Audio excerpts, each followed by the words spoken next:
Now we have, as of this week, we have the richest person in history, and Elon Musk, on paper, probably a trillionaire now, is complaining because he feels that publishers are colluding to set pricing. And, it's inconvenient for him that it is too expensive for X to use the music. I mean, you can't make this shit up. Do you know what happens when you don't get your way in life? Just don't use music. Use a foghorn on X. Use a different art form. If you're not happy with how something's being managed, it's a free country. Nobody is saying that X has to use music on their platform, but Elon Musk understands the power of music and leveraging it, over-leveraging it rather. And so it's an inconvenience for the bottom line of X. But we as the songwriter have very few rights when it comes to negotiating or having any say in what it is that he's doing now, suing publishers, which are watching out for the publisher's share. Let's be straight. I mean, they want the song and the songwriter to be healthy and to earn a lot of money. They want the song to be a protected entity, of course, but there is no buffer between the songwriter and their rights and the publisher and their interest. It's important to divide those two, because there are many ways to look at the royalty world when you are the publishing side or the songwriting side. And they both require equally as much representation. In this case, the songwriter's hands are a little tied, very tied.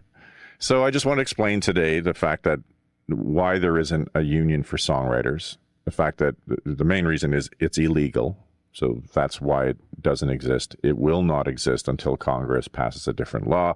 It would have to look something like we now have a Copyright Act, but we don't actually represent the people and the representatives that are involved in this. And then they would have to allow us to represent ourselves in the same manner Spotify represents themselves.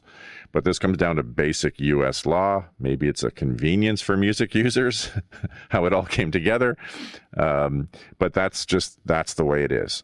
Now, this is why I keep promoting that the songwriter and artist need to kind of drive a stake between them and the users to be able to leverage their music as opposed to be leveraged by the user. What does that look like? Instead of going to Spotify to listen to your music, or instead of trying to have a lived experience with your favorite artist on TikTok, no, you go to this portal, an app, this experience center, this home base that is owned, leveraged, streamlined, and sustained by the actual artist.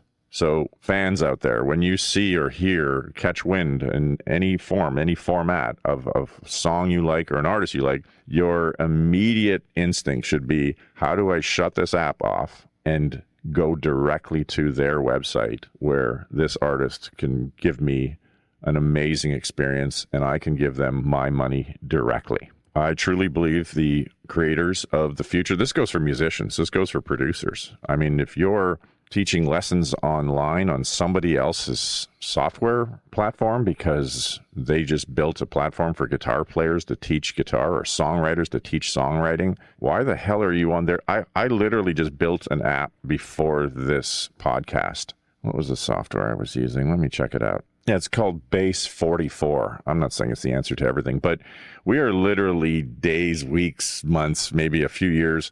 You're just going to be speaking your own software solution into your phone. You'll have your own app, your own home base, where TikTok, Spotify, these are just going to be business cards. They're just going to be like a billboard you see on the highway. If the songwriter, in a lot of cases the artist, doesn't have proper representation, then the best way to leverage your creations and your career is to have everyone come to you, where you own and leverage everything. Okay, so now things are going so good for you that an independent or a major label has come knocking. Okay, great. Well, excellent problems to have.